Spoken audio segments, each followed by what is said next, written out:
দেশে প্রতি 10 লাখে করোনা শনাক্তের হার 2000, আরো 34 জনের মৃত্যু। তহবিল সংকটে বিশ্ব স্বাস্থ্য সংস্থার কোভ্যাক্স। বিএনপির মনোনয়ন প্রত্যাশীদের সাক্ষাৎকারের ধাওয়া পাল্টা ধাওয়া সংঘর্ষ, আহত বেশ কয়েকজন।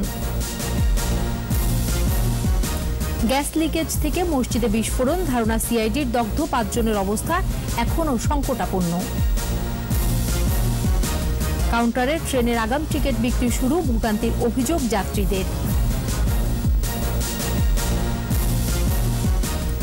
লিবিয়ায় মানব পাচার মামলায় গোয়েন্দা নজরদারিতে বেশ কয়েকজন, সমন্বিত চেষ্টায় শেকড় উৎপাটন।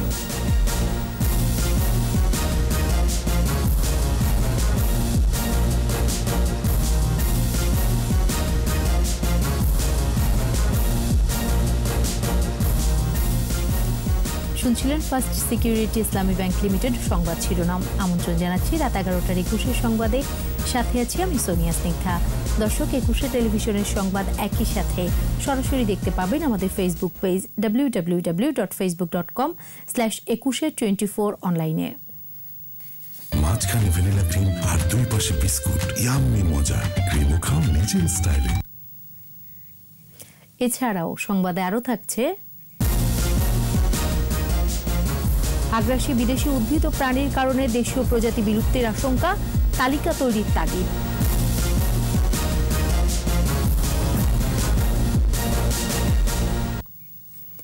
সারা দেশে 94টি ল্যাবে মাত্র 10,723টি নমুনা পরীক্ষায় শনাক্ত 1282 জন কোভিড রোগী।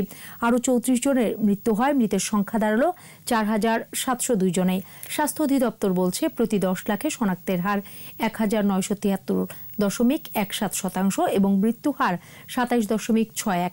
এদিকে কোভিড পরীক্ষার জটিলতা নিরসনে ফেনীতে জিন এক্সপার্ট মেশিন উদ্বোধন করেছেন স্বাস্থ্য অধিদপ্তরের মহাপরিচালক ডাক্তার আবুল বাশার মোহাম্মদ খুরশিদ আলম। বিস্তারিত জানাচ্ছেন স্মৃতি মণ্ডল। স্বাস্থ্য অধিদপ্তরের ওয়েবসাইটে করোনা সংক্রান্ত যে তথ্য দেয়া হয়েছে তাতে সংক্রমণের 189তম দিনে 94টি ল্যাবে 10,723টি নমুনা পরীক্ষায় শনাক্ত হয়েছে 1,282 জন। এ পর্যন্ত 17 লাখেরও বেশি পরীক্ষায় শনাক্তের সংখ্যা বেড়ে হয়েছে 3,36,044। নতুন 2,247 জন সহ সুস্থ হওয়ায় সুস্থ মানুষের সংখ্যা 2,38,271 জন। 24 ঘন্টায় মৃত্যু হয়েছে 34 জনের। মোট মৃতের সংখ্যা 4,702 জন। গেল 24 ঘন্টায় মৃত 34 জনের মধ্যে 23 জন পুরুষ ও 11 জন নারী। পুরুষের মৃত্যুর হার সবচেয়ে বেশি 77.86% এবং নারী 22.14%। 24 ঘন্টায় সবচেয়ে বেশি মৃত্যু হয়েছে ঢাকা বিভাগে 17 ও চট্টগ্রাম বিভাগে 7 জন। এ পর্যন্ত মৃতের সংখ্যায় এগিয়ে ঢাকা বিভাগ, দ্বিতীয় অবস্থানে চট্টগ্রাম ও তৃতীয় অবস্থানে খুলনা বিভাগ। স্বাস্থ্য অধিদপ্তর বলছে দেশে প্রতি 10 লাখে শনাক্তের হার 1973.17, মৃত্যুহার 27.61 এবং সুস্থতার হার 1399.07। এদিকে দুপুরে ফেনীর মহিপালে বক্ষব্যাধি ক্লিনিকের করোনা ভাইরাস পরীক্ষার জটিলতা নিরসনে চালু হয়েছে জিন এক্সপার্ট মেশিন। উদ্বোধন করেন স্বাস্থ্য অধিদপ্তরের মহাপরিচালক অধ্যাপক ডাক্তার আবুল বাশার মোহাম্মদ খুরশিদ আলম। জানান এই মেশিনে মাত্র 45 মিনিটেই ফল মিলবে। মাননীয় প্রধানমন্ত্রীর একটা ইচ্ছা, আপনারা সবাই জানেন যে দেশের প্রত্যন্ত অঞ্চলে মানুষ স্বাস্থ্যসেবা পায়। সেই স্বাস্থ্যসেবা পাওয়ার একটা কিন্তু এইরকম জায়গায়, রিমোট জায়গাতে এরকম একটা আধুনিক মেশিন দিয়ে আপনার কোভিড রোগের চিকিৎসা করা, এটা একটা বিশাল ব্যাপার আমি মনে করি। মেশিনটি স্থাপন হওয়ায় এখন আর নোয়াখালীতে নমুনা পাঠাতে হবে না। স্মৃতি মণ্ডল, 21 টেলিভিশন, ঢাকা। করোনা ভ্যাকসিন নিয়ে শুরু হয়েছে বাজার বাণিজ্যের জুয়া। বিশ্ব স্বাস্থ্য সংস্থার স্বীকৃতি না পেলেও কে কার আগে ভ্যাকসিন বাজারজাত করবে তা নিয়ে শুরু হয়েছে অসুস্থ প্রতিযোগিতা।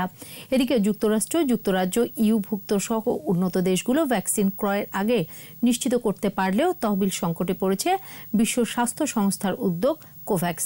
ফলে অনুন্নত দেশগুলোর জন্য ভ্যাকসিন পাওয়ার সম্ভাবনা সংকুচিত হচ্ছে। রিপোর্ট দুলি মল্লিকের। মহামারী শুরুর পর থেকেই ভ্যাকসিন আবিষ্কারে গবেষণা শুরু করে বহু দেশ। দেশে দেশে এরকম প্রায় 180টি উদ্যোগ আছে। তবে কে কার আগে ভ্যাকসিন কিনবে সেই প্রতিযোগিতাও তীব্র হচ্ছে। 180টি উদ্যোগের কোনোটি এখনো ক্লিনিক্যাল ট্রায়ালের চূড়ান্ত ধাপ পার করেনি, তার আগেই বাজি ধরা। যুক্তরাজ্য, যুক্তরাষ্ট্র ও ইউ 190 কোটি ডোজ পেতে এরই মধ্যে কয়েকটি কোম্পানিকে অর্থ দিয়েছে। এর মধ্যে যুক্তরাষ্ট্র একাই 6টি কোম্পানি থেকে 80 কোটি এবং যুক্তরাজ্য 34 কোটি ডোজ নিশ্চিত করেছে। ইউর চুক্তি 250 কোটি ইউরোর। বিশেষজ্ঞরা বলছেন, মানবতার চেয়ে রাজনৈতিক স্বার্থই বড় হয়ে দাঁড়িয়েছে, তাই ঝুঁকিতে থাকা গরিব দেশগুলোর কথা ভাবছে না কেউই। এ অবস্থায় ভরসা বিশ্ব স্বাস্থ্য সংস্থার সম্মিলিত উদ্যোগ কোভ্যাক্স। ভ্যাকসিন কেনায় 92টি স্বল্প আয়ের দেশকে সাবসিডি দেবে তারা, আর উন্নত দেশগুলোকে কিনতে হবে পুরো দাম দিয়েই। বিশ্ব স্বাস্থ্য সংস্থা জানিয়েছে, যুক্তরাষ্ট্র ছাড়া এখন পর্যন্ত 78টি উন্নত দেশ কোভ্যাক্সের সঙ্গে চুক্তি করেছে। তবে এখন পর্যন্ত তহবিলে সংগ্রহ মাত্র $60 কোটি। আগামী 3 মাসে দরকার হবে আরও $140 কোটি। ধনী দেশগুলোর কাছে কোভ্যাক্স অনেকটা ইন্স্যুরেন্স পলিসির মতো। অন্য ভ্যাকসিন পেতে ব্যর্থ হলেই কেবল কোভ্যাক্সের দরজায় কড়া নাড়বে তারা। দুলি মল্লিক, 21 টেলিভিশন।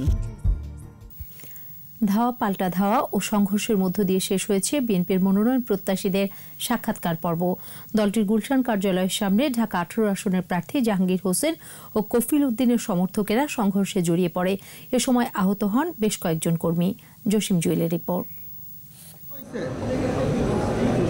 ঢাকা 5, ঢাকা 18, নওগাঁ 6 এবং সিরাজগঞ্জ 1 আসনের উপনির্বাচনে প্রার্থী চূড়ান্ত করতে গুলশানে সাক্ষাৎকারের আয়োজন করে বিএনপি।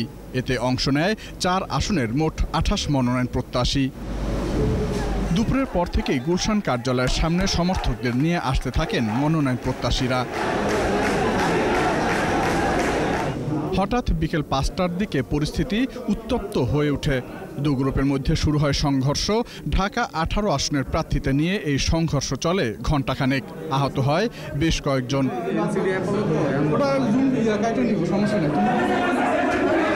বাইরে সমর্থকদের সংঘর্ষ আর ভেতরে দুই প্রার্থীর বাকবিতণ্ডা।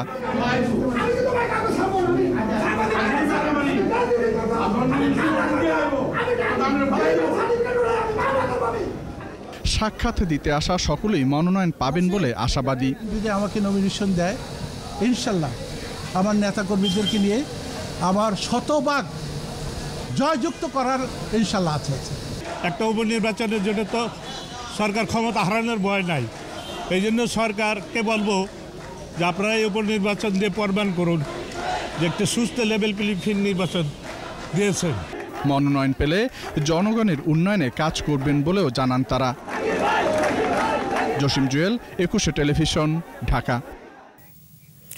গ্যাসের লিকেজ থেকে নারায়ণগঞ্জের মসজিদে বিস্ফোরণ বলে ধারণা সিআইডির। ঘটনাস্থল পরিদর্শন করে সিআইডির ডিআইজি জানান, দক্ষতার সাথে তদন্ত করে দ্রুত চার্জশিট দেওয়া হবে। এদিকে হাসপাতালে চিকিৎসাধীন দগ্ধ 5 জনের অবস্থা এখনও সংকটাপন্ন বলে জানিয়েছেন চিকিৎসকেরা। নারায়ণগঞ্জ প্রতিনিধিকে সাথে নিয়ে বিস্তারিত সাইদুল ইসলামের রিপোর্টে। নারায়ণগঞ্জের ফতুল্লার বাইতুস-সালাত জামে মসজিদ পরিদর্শন করেছেন সিআইডি সহ পুলিশের সিনিয়র কর্মকর্তারা। গ্যাস লিকেজ থেকে অগ্নিকাণ্ডের সূত্রপাত বলে ধারণা তদন্ত টিমের। গ্যাস থেকে সম্ভবত এই ঘটনাটি ঘটতে পারে। এরপরে তদন্ত অগ্রসর হলে আমরা এটার টোটাল ইয়েটি বুঝতে পারবো। পুলিশ জানায়, সর্বোচ্চ দক্ষতার সাথে ঘটনার তদন্ত করে দ্রুত চার্জশিট জমা দেওয়া হবে। যাদের গাফিলতি পাওয়া যাবে তাদের বিরুদ্ধে ব্যবস্থা নেওয়া হবে বলেও জানান পুলিশের এই কর্মকর্তা। আমরা আমাদের সর্বোচ্চ পেশাদারিত্ব এবং দক্ষতা দিয়ে এই মামলাটি দ্রুত তদন্ত সম্পন্ন করব। এটার তদন্ত কাজে অগ্রসর হবে এবং একই সাথে এই ঘটনার সংশ্লিষ্ট ব্যক্তিবর্গ যেখানে যেটা প্রয়োজন আমরা ওই প্রয়োজনের সেদিকে আমরা যাব। এদিকে বার্ন ইনস্টিটিউটে চিকিৎসাধীন 5 জনের শারীরিক অবস্থা কিছুটা উন্নতি হলেও তারা কেউই শঙ্কামুক্ত নন। 22% যেটা নর্মালি যদি থাকতে বলতাম যে না কেউ বেঁচে যাবে, কিন্তু যেহেতু তার রেসপিরেটরি ট্র্যাক পুরো আছে, এই জন্য আসলে বলতে পারতেছি না যে তাকে আমরা বাঁচাইতে পারবো। এই জন্য আমরা আইসিইউতেও রাখছি, এই জন্য সবসময় কন্টিনিউয়াস এবং সবসময় যাতে ক্লোজ মনিটরিংয়ে থাকে। দগ্ধদের স্বজনেরা প্রিয় স্বজনের সুস্থতার জন্য প্রার্থনাময়ে সময় পার করছেন হাসপাতালের করিডোরে। 5 জন লোক আছে, সবাই যাতে সুস্থ হয় এটাই কামনা করি। নারায়ণগঞ্জের মসজিদে অগ্নিকাণ্ডে এ পর্যন্ত 31 জনের মৃত্যু হয়েছে।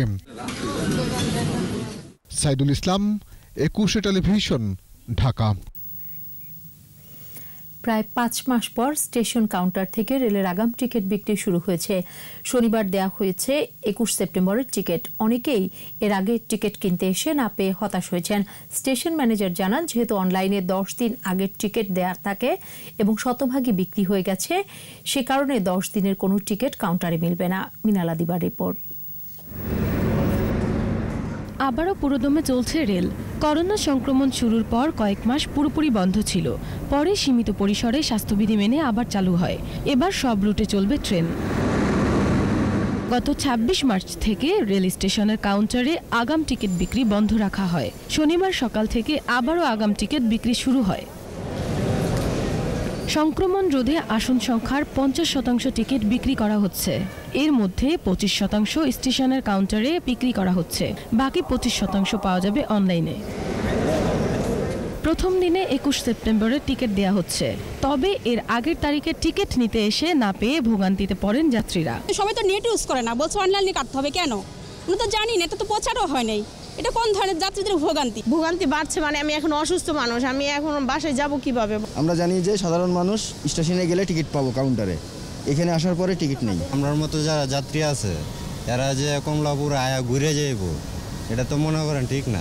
কমলাপুর রেল স্টেশনের ম্যানেজার মোহাম্মদ মাসুদ সারোয়ার জানান, অনলাইনে সব টিকিট দিয়ে দেয় 21 সেপ্টেম্বর কোনো টিকিট কাউন্টারে পাওয়া যাবে না। সাধারণ যাত্রীগণ যখন টিকিট কাটতে পারছিলেন, যারা অনলাইন বোঝে না বা অনলাইন টিকিট কাটতে যে সমস্যা হচ্ছে, তাদের কথা বিবেচনায় নেই। মোট আসনের অর্ধেকই থাকবে, যে অর্ধেকটা আগে 50% টিকিট যেটা পুরোটাই অনলাইনে বিক্রি হতো, সেখান থেকে 25% টিকিট কাউন্টারে চলে আসবে। নির্দেশনা অনুযায়ী কাউন্টার থেকে 25% আসনে টিকিট বিক্রি করা হবে এবং স্ট্যান্ডিং টিকিট ইস্যুও বন্ধ রয়েছে বলে জানান তিনি। মিনালা দিবা, 21 টেলিভিশন, ঢাকা। লিবিয়ায় মানব পাচারের শিকার হতভাগ্য 26 বাংলাদেশি নিহতের ঘটনায় 2টি মামলা দায়ের করেছে অপরাধ তদন্ত বিভাগ সিআইডি। এছাড়া এই ঘটনায় দায়ের হওয়া মানব পাচারে আরও 13টি মামলা তদন্ত করছে সংস্থাটি। এরই মধ্যে বেশ কয়েকজনকে গোয়েন্দা নজরদারিতে রাখা হয়েছে। সিআইডি প্রধান জানিয়েছেন, ঘটনার সুষ্ঠু তদন্ত শেষেই নির্ভুল চার্জশিট দেওয়া হবে। তপু শাহিন মিয়ার ক্যামেরায় দীপু শিকদারের রিপোর্ট।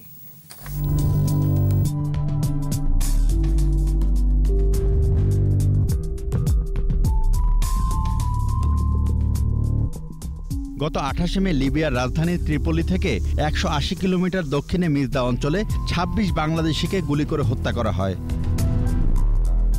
ইউরোপ গিয়ে ভাগ্য বদলের স্বপ্ন, মানব পাচারকারী চক্রের হাতে পড়ে সেই স্বপ্নের মৃত্যু। ঘটনার পর স্থানীয় মানব পাচারকারীদের বিরুদ্ধে সারা দেশে 26টি মামলা দায়ের করা হয়। এর মধ্যে 2টি মামলা দায়ের করে সিআইডি। এরই মধ্যে গ্রেফতার হয়েছে 43 জন। তাদের 22 জন 164 ধারায় জবানবন্দিও দিয়েছে। এছাড়াও বিভিন্ন সময়ে আইনশৃঙ্খলা রক্ষাকারী বাহিনী আরও বেশ কয়েকজনকে গ্রেফতার করেছে। গত কয়েকদিন যাবতই আমরা চেষ্টা করছি অ্যারেস্ট করার জন্য। তাদেরকে যদি আমরা অ্যারেস্ট করতে পারি এবং তাদেরকে জিজ্ঞাসাবাদে যদি নতুন নাম আসে, সেখানে হয়তো আর একটু পারবে। সন্দেহভাজন অনেককে গোয়েন্দা নজরদারিতে রাখা হয়েছে। সব তথ্যের সত্যতা যাচাই করেই ব্যবস্থা নেওয়া হচ্ছে বলে জানান সিআইডি প্রধান। কারা কাদেরকে কালেক্ট করলো, কে কোথায় নিয়ে গেল, কে টিকিট দিল, কোথা থেকে পর্যন্ত গেল, কোথা থেকে ফিরে আসলো, এই সবগুলোকে কালেক্ট করার জন্য যে ডকুমেন্ট দরকার হয়, সেই ডকুমেন্টগুলো কালেক্ট করা আমাদের জন্য খুব বড় চ্যালেঞ্জ হয়। তারপরেও আমরা যে মামলাগুলো, আমরা যে 15টা মামলা নিয়েছি, সেই মামলাগুলোকে আমরা খুব পেশাদারির সাথে কাজ করছি। আরও বেশ কিছু আমাদের নজরদারিতে আছে এবং যারা আছে আমরা আশা করছি তাদেরকে যদি আমরা অ্যারেস্ট করে জিজ্ঞাসাবাদ করি, আরও লোকের নাম আসতে পারে। সমন্বিত চেষ্টায় মানব পাচারকারী চক্রের শেকড় উৎপাটন সম্ভব বলে মনে করেন সংস্থাটির প্রধান। আমাদের ইনভেস্টিগেশন, আপনাদের অ্যাওয়ারনেস, মিনিস্ট্রির কিছু প্রিভেন্টিভ মেজার, এই সব কিছু মিলে একটা ভালো একটা পর্যায়ে আমরা আসবো। দীপু শিকদার, 21 টেলিভিশন, ঢাকা। নিচ্ছি বিরতি। স্বাস্থ্যবিধি মেনে চলুন, সুস্থ থাকুন। যখন ফিরছি তখন অন্যান্য খবরের সঙ্গে আরও থাকবে। আওয়ামী লীগের শেকড় অনেক গভীরে, শক্তির উৎস দেশের জনগণ, বললেন ওবায়দুল কাদের। পার্ক দখল করতে দেয়া হবে না, অবৈধ বিলবোর্ডের বিরুদ্ধে 15 সেপ্টেম্বর থেকে অভিযান। আবারও আমন্ত্রণ রাত 11টার 21 সংবাদে। আওয়ামী লীগের শেকড় মাটির অনেক গভীরে, বলেছেন আওয়ামী লীগ সাধারণ সম্পাদক ও সেতুমন্ত্রী Obaidul Quader. Institute of Diploma Engineers Bangladesh আইইডিবির প্রতিনিধি সম্মেলনের উদ্বোধনী অনুষ্ঠানে ভিডিও কনফারেন্সে যুক্ত হয়ে সরকারের মহাপরিকল্পনা বাস্তবায়নে প্রকৌশলীদের শক্তিশালী ভূমিকা রাখতেও আহ্বান জানান তিনি। আমাদের ক্ষমতার উৎস বাংলাদেশের জনগণ। তাই আওয়ামী লীগ তাসের ঘর নয় যে একটু টোকা লাগলেই পড়ে যাবে। আমাদের দলের শেকড় বাংলাদেশের মাটির অনেক গভীরে।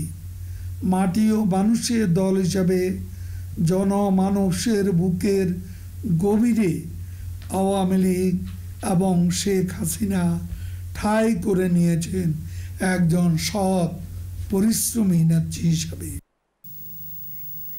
এদিকে আর্থসামাজিক উন্নয়নে কারিগরি শিক্ষার কোনো বিকল্প নেই বলে মন্তব্য করেছেন স্বরাষ্ট্রমন্ত্রী আসাদুজ্জামান খান কামাল।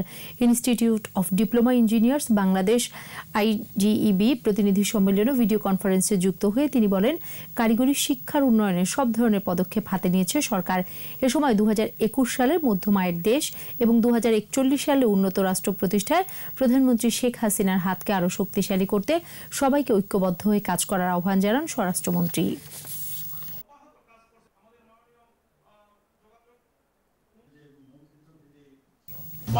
জাতীয় শিক্ষানীতিতে প্রযুক্তিগত শিক্ষা ব্যবস্থা ই-লার্নিং যুক্ত করার তাগিদ দিয়েছেন বিশেষজ্ঞরা। DCCI এর ওয়েবিনারে অংশ নিয়ে শিক্ষামন্ত্রী বলেছেন, সংকটকালে শিক্ষা ব্যবস্থা পরিবর্তনে চ্যালেঞ্জ নিয়ে যুগোপযোগী পাঠ্যক্রম নিয়ে ভাবছে সরকার। তবে শিক্ষা যাতে পরীক্ষা ও সনদ সর্বস্ব না হয় সে বিষয়ে খেয়াল রাখার তাগিদ দিয়েছেন মন্ত্রী। রিপোর্টে আরও জানাচ্ছেন আকবর হোসেন সুমন। করোনাকালে বেড়েছে প্রযুক্তির নির্ভরতা, শিক্ষা ব্যবস্থায়ও অনলাইন সংযোজন। সব না হলেও অনেক শিক্ষা প্রতিষ্ঠানই অনলাইনে ক্লাস নিচ্ছে। এ অবস্থায় প্রযুক্তি নির্ভর শিক্ষা ব্যবস্থা ই-লার্নিং বিষয়ে Dhaka chamber of commerce and ইন্ডাস্ট্রিজের আয়োজনে এই ওয়েবিনার। আলোচনায় অংশ নিয়ে ই-লার্নিং এর সীমাবদ্ধতা, সংযোগ প্রাপ্তির সহজলভ্যতা ও কার্যকারিতার নানা দিক তুলে ধরেন বিভিন্ন বিশ্ববিদ্যালয়ের উপাচার্য ও শিক্ষাবিদরা। আমাদের এই যে obsession, the only way you can assess somebody have learned is exam, which is bound by time, is actually counterproductive to learning and skill development. আমাদের এডুকেশন পলিসি 2010 এ যেটা আছে সেখানে আমি দেখলাম যে ই-লার্নিং এর উপরে বেশি বড় কোনো কিছু ওইভাবে লেখা নাই। We need to allow for our universities to not only address the immediate pandemic at hand, but also plan for a long-term vision, because this is not the only pandemic that we will be encountering. E-learning এর প্রয়োজনীয়তার পাশাপাশি কারিগরি শিক্ষা ব্যবস্থায় তার প্রয়োগ নিয়েও উঠে আসে নানা প্রশ্ন। সেটা আমাদের কারিকুলাম ডেভেলপ করে আমাদের চিন্তা করতে হবে যে আমি কোন পদ্ধতিতে গেলে অ্যাসেসমেন্ট আমি যথাযথভাবে আমি গ্রহণ করতে পারবো। We have 2.9 million students on the roll and all over the country. So we cannot go without online system of education. শিক্ষামন্ত্রী বলেন, বৈশ্বিক সংকটে বদলে যাওয়া শিক্ষা ব্যবস্থায় পরীক্ষা কিংবা সনদকে প্রাধান্য না দিয়ে যুগোপযোগী পাঠ্যক্রমকে গুরুত্ব দেওয়ার সময় এসেছে। আমরা আমাদের পাঠ্যক্রমকে যুগোপযোগী করবার জন্য বিরাট আকারে কাজ করছি এবং সেটি প্রায় চূড়ান্ত পর্যায়ে রয়েছে। জ্ঞান, দক্ষতা, সঠিক মানসিকতা, এর সুসমন্বয়, সত্যিকার মানুষ তৈরি করা, তার কতখানি আসলে শুধু এই পরীক্ষা সর্বস্ব শিক্ষা ব্যবস্থা দিয়ে আমরা করতে পারবো। পরীক্ষা না হওয়াতে নতুন বছরে শিক্ষার্থী সংকটেরও আশঙ্কা আছে। আকবর হোসেন সুমন, 21 টেলিভিশন, ঢাকা। রোহিঙ্গাদের নিরাপদ প্রত্যাবাসনে আসিয়ান, চীন, রাশিয়া ও ভারত সহ পছন্দসই দেশের বেসামরিক পর্যবেক্ষক নিয়োগের প্রস্তাব করেছে বাংলাদেশ। ভিয়েতনামে আয়োজিত আসিয়ান রিজিওনাল ফোরামের ভার্চুয়াল আলোচনা সভায় একথা বলেছেন পররাষ্ট্রমন্ত্রী ডক্টর একে আব্দুল মোমেন। এখন পর্যন্ত একজন রোহিঙ্গারও নিজ দেশে প্রত্যাবাসন না হওয়াকে হতাশাজনক উল্লেখ করেন তিনি। বলেন, সহসা সমস্যার সমাধান না হলে জঙ্গিবাদ উত্থানের শঙ্কা সৃষ্টি হচ্ছে, যা শুধু দুই দেশ নয় পুরো অঞ্চলকে অস্থিতিশীল করে তুলতে পারে বলেও মনে করেন পররাষ্ট্রমন্ত্রী।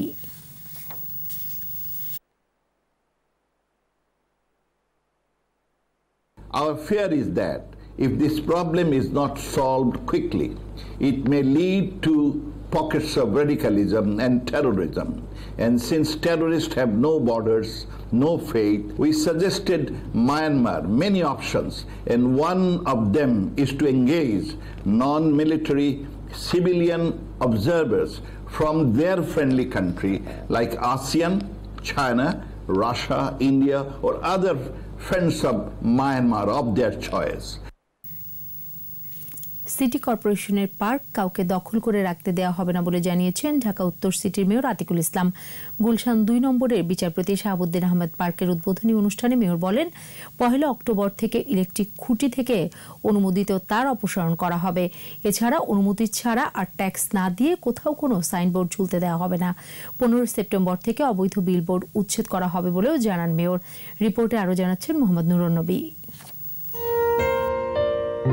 সবুজ বনানী সাজানো হয়েছে 1067টি গাছ দিয়ে। মানুষের হাঁটার লেন, সাইকেলের জন্য আলাদা লেন, আছে জলাধার, পানি ঝর্ণা, এমপি থিয়েটার আর সুউচ্চ পর্যবেক্ষণ টাওয়ার। ইনডোর আউটডোর জিম, বিশ্রামের জায়গা, লাইব্রেরি, কফি হাউসও থাকছে পার্কটিতে। নবনির্মিত ঢাকা উত্তর সিটি কর্পোরেশনের বিচারপতি শাহাবুদ্দিন পার্ক সংস্কার শেষে জনসাধারণের জন্য উন্মুক্ত করা হলো শনিবার।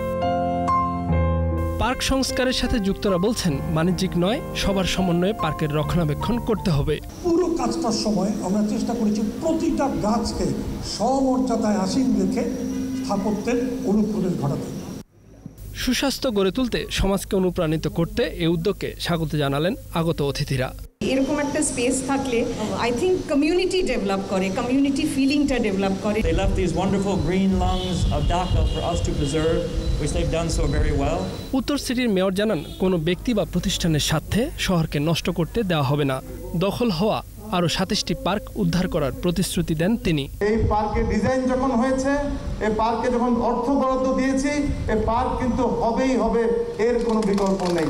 শহরকে পরিচ্ছন্ন করতে শীঘ্রই অবৈধ বিলবোর্ড উচ্ছেদ অভিযান শুরুর কথাও জানান মেয়র। 1 অক্টোবর থেকে এই গুলশান থেকে শুরু হবে তারকে কেটে দেওয়ার অভিযান। আপনারা এসে ট্যাক্স দিন, আপনাদের সাইনবোর্ড বিলবোর্ড ভাঙ্গা হবে না।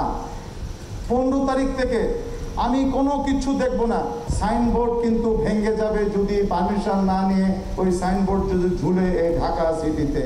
17 কোটি টাকা খরচে পার্কটি নির্মাণ করেছে উত্তর সিটি কর্পোরেশন। মোহাম্মদ নুরুন নবী, 21 টেলিভিশন, ঢাকা। দিনাজপুরের ঘোড়াঘাট উপজেলা নির্বাহী কর্মকর্তা ওয়াহিদা খানমকে হত্যা চেষ্টায় জড়িত থাকার কথা স্বীকার করেছে মালি রবিউল ইসলাম। উদ্ধার করা হয়েছে হত্যা চেষ্টায় ব্যবহৃত হাতুড়ি সহ বেশ কিছু আলামত। বিকেলে জেলা পুলিশ সুপার কার্যালয়ে প্রেস ব্রিফিংয়ে তথ্য জানান রংপুর রেঞ্জের ডিআইজি দেবদাস ভট্টাচার্য। বলেন, শুক্রবার রাতেই রবিউলকে দিয়ে অভিযান চালিয়ে উপজেলা পরিষদের পুকুর থেকে হাতুড়ি উদ্ধার করা হয়। আর কারা এই ঘটনায় জড়িত তা খতিয়ে দেখা হচ্ছে বলে জানান তিনি। তবে এর আগে আটক আসাদুল ইসলাম সম্পৃক্ত নয় বলে জানান ডিআইজি। পরে রবিউলকে আদালতে হাজির করা হয়। তদন্তকারী কর্মকর্তা 10 দিনের রিমান্ড চেয়ে আবেদন করলে আদালত 6 দিনের রিমান্ড মঞ্জুর করে।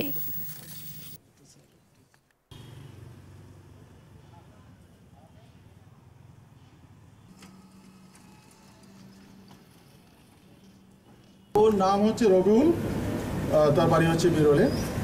তাকে আমরা গ্রেফতার করেছি। সে ঘটনার সাথে সম্পৃক্ত তার কথা স্বীকার করে তার বক্তব্য প্রদান করেছে এবং সেই তার বক্তব্যের প্রেক্ষিতে আমরা বেশ কিছু আলামত উদ্ধার করেছি।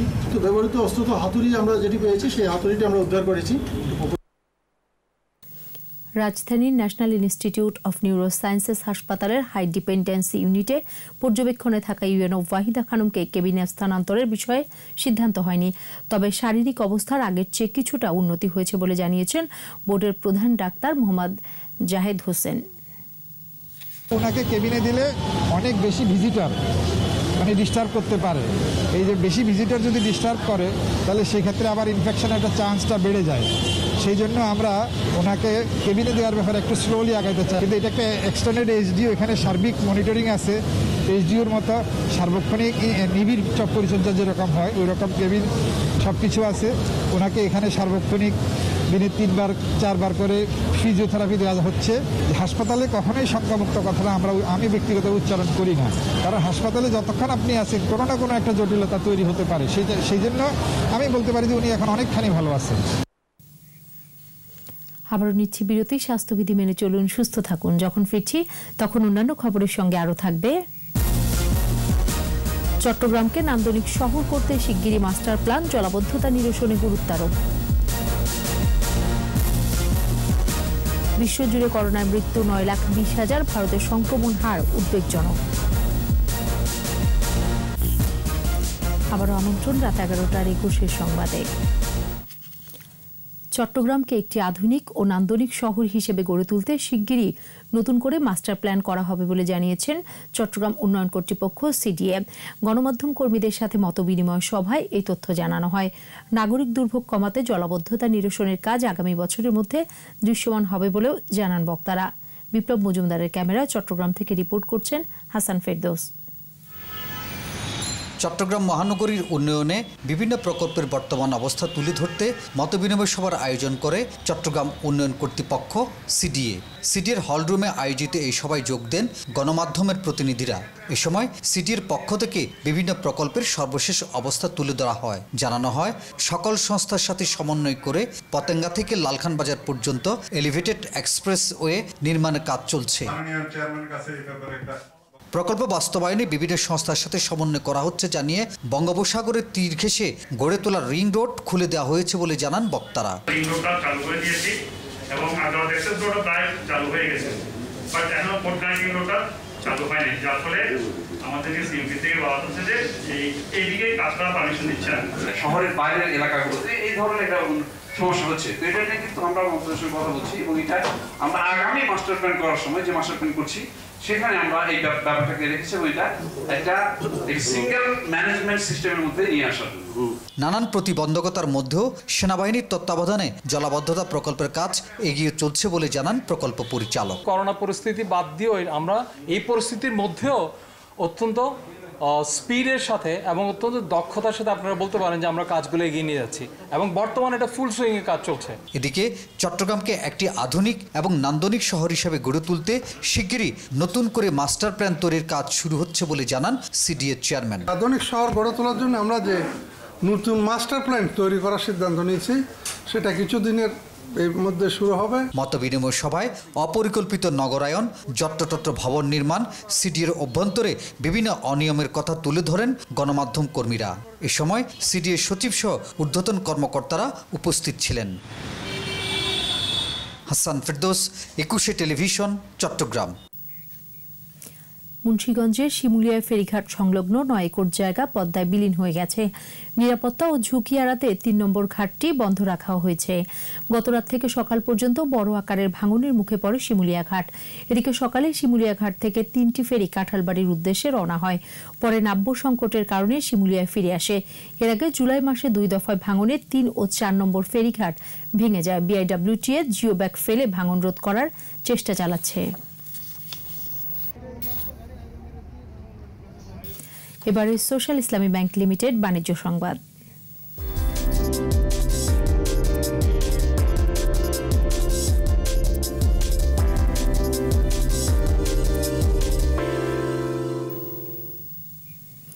পুঁজিবাজারে সুশাসন নিশ্চিত করতে সংশ্লিষ্ট সব পক্ষের সহযোগিতা চাইলেন নিয়ন্ত্রক সংস্থা সিকিউরিটিজ অ্যান্ড এক্সচেঞ্জ কমিশন বিএসইসির চেয়ারম্যান শিবলি রুবায়াতুল ইসলাম। শনিবার অনলাইন আলোচনায় তিনি আরও বলেন, সাধারণ বিনিয়োগকারীদের নিঃস্ব হওয়ার দিন শেষ। কারসাজিকারীরা যতই শক্তিশালী হোক কেউ পার পাবে না বলেও সতর্ক করেন বিএসইসির চেয়ারম্যান। আলোচনায় আইসিবি সহ সংশ্লিষ্ট প্রতিষ্ঠানের সংস্কারেরও পরামর্শ দেন তিনি। আরও জানাচ্ছেন মেহেদী হাসান। দীর্ঘ মন্দার পর ঊর্ধ্বমুখী পুঁজিবাজার 1000 কোটি টাকা ছাড়িয়েছে প্রধান পুঁজিবাজার ঢাকা স্টক এক্সচেঞ্জের দৈনিক লেনদেন। সূচক 5000 পয়েন্টের উপরে। এমন পরিস্থিতিতে এই অনলাইন আলোচনা বিনিয়োগকারীদেরকে একটা বার্তা দেওয়া জরুরি। গত এক দশকে বাংলাদেশে 6 থেকে 8% পর্যন্ত জিডিপি প্রবৃদ্ধি হলেও তাতে পুঁজিবাজারের অংশগ্রহণ ছিল সীমিত। জিডিপির 12 থেকে 13% মধ্যেই আটকে আছে বাজার মূলধন। এমন পরিস্থিতিতে পুঁজিবাজার নিয়ে নতুন ভাবনার তাগিদ আসে আলোচনায়। কেন আমাদের এই কাঙ্ক্ষিত প্রতিষ্ঠানগুলো তালিকাভুক্ত হচ্ছে না? একটা নিয়ার ফিউচারে আমরা যে গ্রোথ রেটটা এক্সপেক্ট করি সেই গ্রোথটাই একটা কোম্পানির প্রাইস আর্নিং রেশিও হওয়া উচিত। Long term stable capital market চাই নাকি খারাপ অবস্থাতেও ফান্ডের ক্যাপিটাল ভেঙে বা অন্যভাবে ডিভিডেন্ড তৈরি করে ডিভিডেন্ড দেওয়া? এটার জন্য কিন্তু আসলে মিউচুয়াল ফান্ড সেক্টর না। বাজারে বড় ধরনের পরিবর্তন চায় ঢাকা ও চট্টগ্রাম স্টক এক্সচেঞ্জও। এডিবি চিহ্নিত করেছে বাংলাদেশ স্টক মার্কেট অপেশাদারদের দ্বারা পরিচালিত হয় এবং এটি একটি গুজব ভিত্তিক বাজার। আমাদের মার্কেটকে ভালো করতে হলে গভর্নেন্স এন্ড গভর্নেন্স এটা দরকার। বিএসইসি বলছে সুশাসন নিশ্চিত করতে পারলেই বিনিয়োগকারীরা আস্থা পাবেন। এজন্য প্রয়োজন সবার সহযোগিতা। 2-4-5% লোকের জন্য বাকি 95-98% মানুষের ক্ষতি হয়, ক্ষুদ্র বিনিয়োগকারীরা নিঃস্ব হয়। সেই জিনিস ইনশাল্লাহ আমরা যতদিন আছি সেই সুযোগ আর হবে না। আপনাদেরও নিজ নিজ অবস্থান থেকে যেখানে যা করণীয় আছে করে ফেলেন। বন্ড মার্কেটের উন্নয়ন, আইসিবি সংস্কার এবং মার্জিন ঋণের সুদ সংশ্লিষ্ট বিষয় নিয়ে ধাপে ধাপে কাজ করা হবে বলেও জানান বিএসইসি চেয়ারম্যান। এই কাজ আমাদের সবাইকে মিলে করতে। মেহেদী হাসান, 21 টেলিভিশন, ঢাকা। শেষ করছি দেশীয় প্রজাতির উদ্ভিদ ও প্রাণী বিলুপ্তি সংক্রান্ত প্রতিবেদন জানিয়ে। দেশি বিদেশি প্রজাতির জন্য ক্ষতিকর 69 প্রজাতির বিদেশি আগ্রাসী উদ্ভিদ ও প্রাণী আছে। এর মধ্যে 51% আবার মারাত্মক আগ্রাসী। ক্ষতিকর এসব উদ্ভিদ ও প্রাণীর কারণে দেশীয় প্রজাতি সম্পূর্ণ বিলুপ্ত হওয়ার আশঙ্কা আছে। বাংলাদেশ, যুক্তরাষ্ট্র, অস্ট্রেলিয়া ও জার্মানির 5 বিশ্ববিদ্যালয়ের গবেষণায় এই তথ্য উঠে এসেছে। বিশেষজ্ঞরা বলছেন দেশীয় প্রজাতির উদ্ভিদ ও প্রাণীর পূর্ণাঙ্গ তালিকা তৈরি করা দরকার। মফির রহমানের রিপোর্ট। আন্তর্জাতিক বাণিজ্যের গুরুত্বপূর্ণ রুট হওয়ায় বাংলাদেশে বহু আগে থেকেই বিদেশি বণিকদের যাতায়াত। বিভিন্ন সময় নানা উদ্ভিদ ও প্রাণী নিজেদের সাথে করে এনেছেন তারা। এর মধ্যে উল্লেখযোগ্য হল কচুরিপানা, ইউক্যালিপটাস, আকাশমণি, আসামলতা, স্বর্ণলতা, ল্যান্টানা বা লণ্ঠন ও বন মটমটিয়ার। এর অনেকগুলোই ধারণ করেছে দেশি নাম। বিদেশি এসব উদ্ভিদের কিছু বাঁচে যত্নে, অনেকগুলোর আবার যত্ন লাগে না। যেখানে জন্মে সেখানকার স্থানীয় উদ্ভিদের জন্য হুমকি হয়ে ওঠে।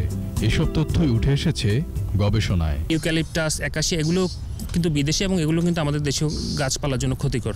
মানে এগুলো কি করতেছে আমাদের দেশীয় গাছপালার সাথে, যে তারা কিন্তু কম্পিটিশনে যাচ্ছে, তারা মাটি থেকে যে নিউট্রিশন কিংবা ওয়াটারের সাথে ওয়াটারের জন্য কম্পিটিশন করতেছে। তারপর যে নিচে যে গাছপালাগুলো হতো আমাদের দেশীয় গাছপালা, এগুলোর যে পাতার যে ক্ষতিকর এফেক্ট, যে একটা কেমিক্যাল এফেক্ট আছে, সেই কারণে যে আমাদের দেশীয় যে নিজস্ব যে প্রজাতির গাছগুলো ছিল এগুলোর গ্রোথটা কিন্তু মানে বাধাগ্রস্ত হচ্ছে। সামাজিক বনায়নের জন্য এরকম কিছু উদ্ভিদ আনা হয়। এসেছে আগ্রাসী প্রজাতির মাছ। দ্রুত বর্ধনশীল মাছ মানে এরা কিন্তু আমাদের স্থানীয় যে ছোট প্রজাতির যে মাছগুলো, এই মাছগুলো খেয়ে বড় হচ্ছে। বিশেষজ্ঞরা বলছেন এরকম গবেষণা দেশি প্রজাতি সংরক্ষণে ভূমিকা রাখবে। ফ্লোরাল লিস্ট আমাদের দরকার। টোটাল কি আছে এটা যদি আমরা জানতে পারি তাহলে আমরা বলতে পারবো যে বিদেশি কারা আছে আমাদের এখানে, তখন আমরা সেটাকে শনাক্ত করতে পারবো। তো এখন আমাদেরটা ডিক্লেয়ার করার আগে আমরা বিদেশিটা যদি ডিক্লেয়ার করি তখন দেখা যাচ্ছে আমাদের নিজেরটা হয়তো বিদেশি তালিকায় চলে যাবে। দেশি প্রজাতি সংরক্ষণে এ ধরনের গবেষণা আরও হওয়া দরকার বলেও মনে করেন এই বিশেষজ্ঞ। অনেক বেশি রেপ্লিকেশন করতে হবে, তাহলে আপনার যে তথ্যটা দিবেন সেটা ভ্যালিড হবে এবং রিলায়েবল হবে। মফিউর রহমান, 21 টেলিভিশন, ঢাকা। আর এরই সাথে শেষ করছি রাত 11টার 21 সংবাদ। যাবার আগে ফার্স্ট সিকিউরিটি ইসলামী ব্যাংক লিমিটেড সংবাদ শিরোনামগুলো আরও একবার।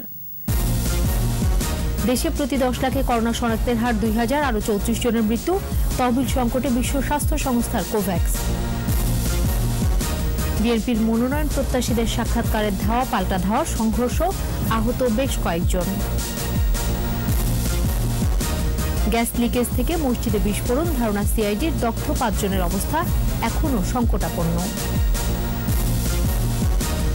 কাউন্টারে ট্রেনের আগাম টিকিট বিক্রি শুরু, ভোগান্তির অভিযোগ যাত্রীদের।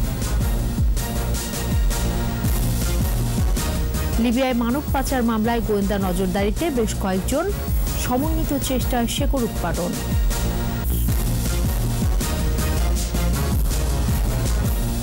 সর্বশেষ খবর জানতে ডায়াল করুন 2021 নম্বরে, আর ভিজিট করুন 21-tv.com ওয়েবসাইটে। এছাড়া ফেসবুকে লগ ইন করতে পারেন facebook.com/2124 অনলাইনে। পরের সংবাদ রাত 1টায় দেখার আমন্ত্রণ রইল। স্বাস্থ্যবিধি মেনে চলুন, সুস্থ থাকুন।